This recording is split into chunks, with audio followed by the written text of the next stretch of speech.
For centuries, the sun's radiance remained a mystery to astronomers. It's the only body in the solar system that produces its own visible light. All others reflect the light of the sun. What unique trait of the sun enables it to shine?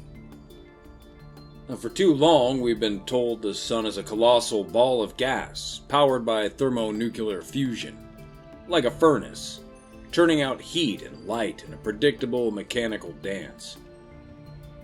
We're told the densities within are enough to produce temperatures of about 16 million K, producing a continuous controlled nuclear reaction. It's a story told confidently, taught in textbooks, and it's hard to find any experts willing to question it. But is it accurate? Or is big space ignoring the evidence that doesn't fit the model? The sun's behavior, its dazzling displays of energy, and its intricate structures point to something far more dynamic. An electric universe where plasma and electricity, not just gravity, call the shots.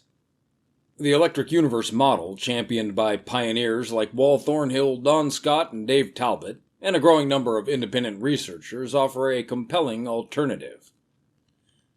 Popular ideas about the sun have not fared well under the tests of scientific theory. The standard model paints the sun as a self-contained nuclear furnace, where gravity compresses hydrogen to ignite fusion, releasing energy that radiates outward. But observations don't align with this tidy picture.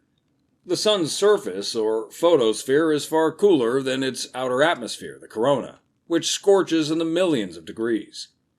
This temperature inversion defies the logic of a heat source radiating from the core outward. Instead, it suggests external energy inputs, a hallmark of electrical systems. More than 80 years ago, Dr. Charles E.R. Bruce of the Electrical Research Association in England offered a new perspective on the sun. An electrical researcher, astronomer, and expert on the effects of lightning, Bruce proposed in 1944, quote, "The sun's photosphere has the appearance, the temperature, and the spectrum of an electric arc. It has arc characteristics because it is an electric arc, or a large number of arcs in parallel." End quote. Now, his discharge characteristic, he claimed, accounted for the observed granulation of the solar surface. Bruce's model, however, was based on a conventional understanding of atmospheric lightning, allowing him to envision the electric sun without reference to the external electric fields.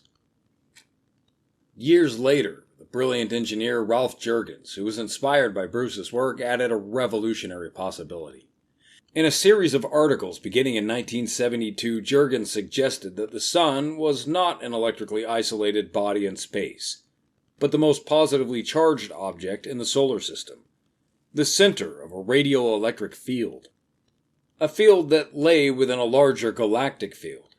And with this hypothesis, Jurgens became the first to make the theoretical leap to an externally powered sun.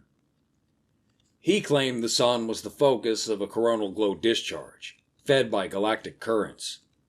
To avoid misunderstanding the concept, it's important to distinguish between the complex electrodynamic glow discharge model of the sun from a simple electrostatic model that can be easily dismissed.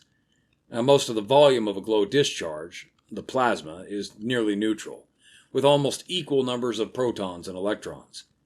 In this view, the charge differential at the Earth's distance from the sun is smaller than our present ability to even measure. 1 or 2 electrons per cubic meter. But the charge density is far higher closer to the sun. And at the solar corona and the surface, the electric field is plenty strong enough to generate all the energetic phenomena we see. Closer observation of the sun has shown that electrical and magnetic properties dominate solar behavior. Sunspots, solar flares, and coronal mass ejections aren't just random outbursts. They're structured, dynamic events that resemble electrical discharges in a plasma laboratory. Sunspots, for instance, are dark because they're cooler than the surrounding photosphere. Yet they're surrounded by intense magnetic fields and often spark violent flares. This points to electric currents flowing through the sun's plasma, organizing its behavior in ways gravity alone can't explain. In the electric model, the sun is the anode, or positively charged body in the electrical exchange, while the cathode, or negatively charged contributor, is not a discrete object, but the invisible virtual cathode at the limit of the sun's coronal discharge. Coronal discharges can sometimes be seen as a glow surrounding high-voltage transmission wires, where the wire discharges into the surrounding air. This virtual cathode lies far beyond the planets. In the lexicon of astronomy, this is the heliopause. In electrical terms, it's the cellular sheath or double layers separating the plasma cell that surrounds the Sun from the enveloping galactic plasma. In the EU model, such cellular forms are what you'd expect between regions of dissimilar plasma properties. Here, almost the entire voltage difference between the Sun and its galactic environment occurs across the thin boundary sheath of the heliopause. Inside there's a weak electric field, immeasurable locally with today's instruments, but cumulative across the vast volume of space within the heliosphere, and more than enough to power solar discharges. The visible component of a coronal glow discharge occurs above the anode, often in layers. The Sun's red chromosphere is part of the discharge, but the highest particle energies aren't at the photosphere. They're far above it. And that's something that electrical theorists point out aligns the Sun perfectly to an electric model, where she's externally powered, while frustrating the expected dissipation of energy from the core outward of the fusion model of the Sun.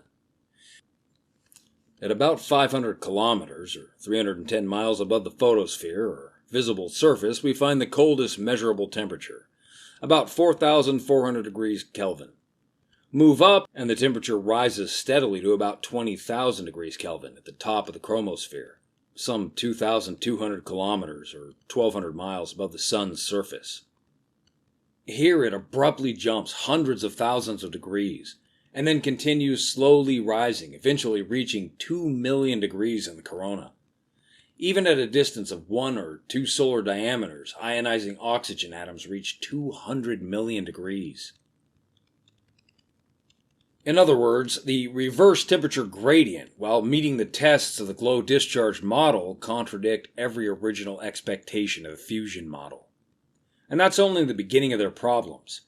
Astronomer Fred Hoyle pointed out years ago, with a strong gravity and the mere 5,800 degree temperature at the surface, the Sun's atmosphere should be only a few thousand kilometers thick, according to the gas laws astrophysicists typically apply to such bodies. Instead, the atmosphere balloons out to 100,000 kilometers, where it heats up to 1,000,000+ degrees. From there, particles accelerate out among the planets in defiance of gravity. So you could say that the planets, Earth included, orbit inside the Sun's diffuse atmosphere. The discovery that blasts of particles escape the Sun at around 400 to 700 kilometers per second came as an uncomfortable surprise for advocates of the nuclear-powered model. The pressure of sunlight doesn't explain the acceleration of the solar wind. In an electrically neutral, gravity-driven universe, particles are not hot enough to escape such massive bodies, which are attractors only. Yet the particles of the solar wind continue to accelerate all the way out past the orbit of Mars. As we haven't observed any jetpacks or miniature rocket engines to explain this, acceleration is the last thing one would expect. According to the electric theorists, a weak electric field focused on the Sun better explains the acceleration of the charged particles of the solar wind. Electric fields accelerate charged particles. That's how CERN does it. And just like magnetic fields are undeniable witnesses to the presence of electrical currents, particle acceleration is a good measure of the strength of an electric field. A common mistake made by critics of the electric model is to assume that the radial electric field of the Sun should not only be measurable, but also strong enough to accelerate electrons toward the Sun at relativistic speeds, up to 300,000 kilometers per second. Now, if this were true, not only would electrons be zipping past our instruments, but they'd also be creating dynamic displays in Earth's night sky. This is not the case. As noted above, in a plasma glow discharge model, the interplanetary electric field will be extremely weak. No instrument placed in space is going to measure the radial voltage differential across a few tens of meters, any more than it could measure the solar wind acceleration over a few tens of meters. but we can observe the solar wind acceleration over tens of millions of kilometers. So this confirms that the electric field of the Sun, though imperceptible in terms of volts per meter, is enough to sustain a powerful drift current across interplanetary space. Given the massive volume of space, well, the implied current is more than enough to power the Sun with an electric glow.